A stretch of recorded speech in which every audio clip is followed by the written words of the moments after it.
Most commander decks out there are built by choosing a commander and then figuring out how the deck is going to be played. I'm recommending doing the opposite. Figure out how you're going to win the game and then choose a commander that's right for this win condition.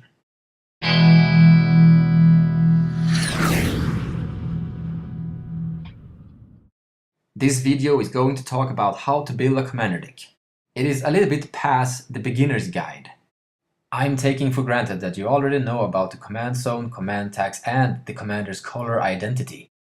Now, the first thing you need to answer is this: how are you going to win? The big difference about having an idea on how you're going to win or just winging it is huge. Having a plan on how you're going to win is also going to make the deck easier to build. Suddenly you will know what sort of commander you're going to need, what sort of other cards you're going to need in your deck, and what you're trying to achieve while playing the deck. Also very important, mono red aggro. Don't play this. It doesn't work. Or actually, aggro at all doesn't really work in free-for-all games. But it could work in the future. Wizards could print more cards like these ones you see here. And hopefully a little bit better. The only one of those that I've seen any play of is Warchief Giant together with Perfor's God of the Forge. Now we could argue that Perfor's is actually an aggro commander. I would actually say that he is a combo commander. But that's for another video. The reason aggro decks doesn't work in free-for-all commander games is because it can't kill all the players in time. And if it can, it's probably a combo deck. I've seen it happen a million of times where aggro deck kills one player and then another player wins because of that. What's left to play is either combo or control deck, with some sort of battle plan that's going to kill everyone in a consistent way. Have you ever heard a card being called, "That's probably part of his combo"? Oh, that's a combo piece. Like a piece in the puzzle. Like everyone is trying to build their own little puzzle to finish off the game. And that's how to build a commander deck. And that's how to play commander, like a combo mefa. This is a puzzle, inf damage. This is a puzzle, inf mana during combat step. This is a puzzle, it's straight off wins. This is a puzzle, creating inf tokens with haste. Now this example can go on forever. There are millions of variations out there. Just pick one that you find interesting and you like. Figure out a way to reach it, fast. Then pick a commander with the right colors and a commander that suits this goal. After that, there's only 4 things your commander deck needs. And that is game plan, ramp, card draw, and as much as interactions as you can get. And I want you to put as much of it as possible into your deck. Skip all other stuff. In some play groups, these cards could actually be good. They help you with that kind of little specific metagame. But they do run the risk of being a dead card. You should avoid all card that doesn't help you with either ramp, card draw, or your game plan. You need to create tempo. And tempo is created with card draw and ramp. And you need tempo to be able to reach your puzzle finished faster than everyone else. But you also need tempo to be able to react to a player who's finishing his puzzle faster than you are. You need interactions, and interaction requires mana and card draw. You could use creatures, also called mana dogs, and here are 2 examples of 2 good green 1-drops. Secondly, you could use artifacts, such as the Signets or Command Sphere, really good examples.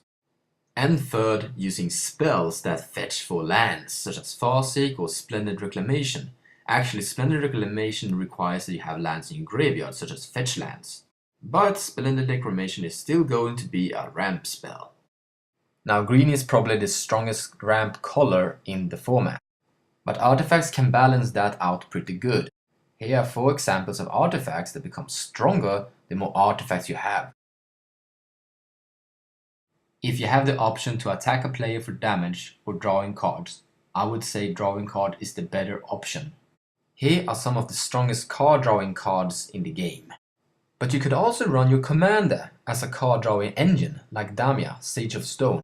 All you need to do is ramp your commander out as fast as possible. Damia should enter turn 3 or 4. And draw a new hand on the next turn. As I did mention, some people are going to build the puzzle board faster than you are.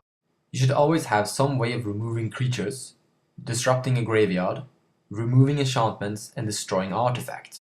Now there's a lot of cards that are really good for this in 1v1 situations like counter spells and lightning bolt. But you should be looking at cards that could already be included in your deck anyway. Unstable Obelisk is a mana stone that can remove anything. Mercurial Chemister is a card drawing engine that can remove creatures. Deathrite Shaman is a mana dog that apply a little bit of grave hate.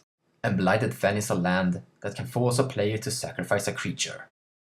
Here is another example.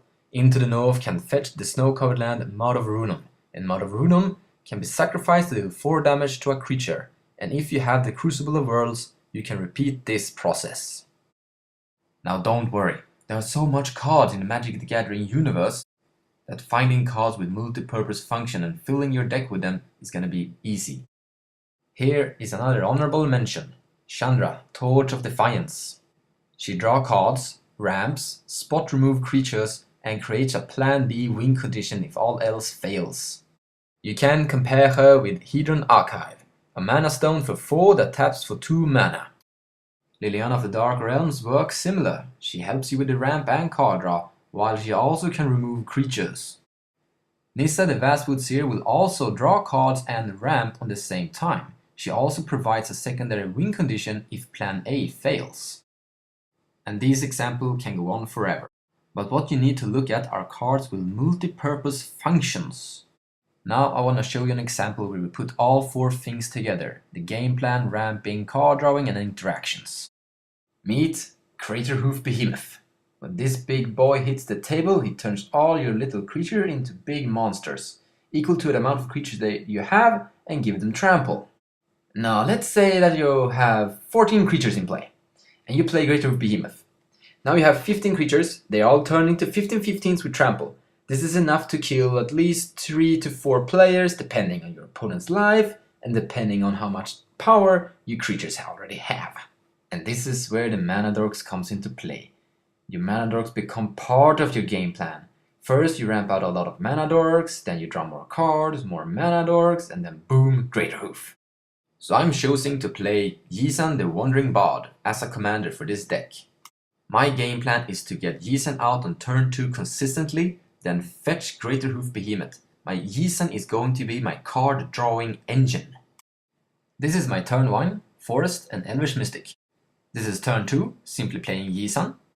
This is turn 3, I'm fetching Quirium Ranger, a core piece in this deck.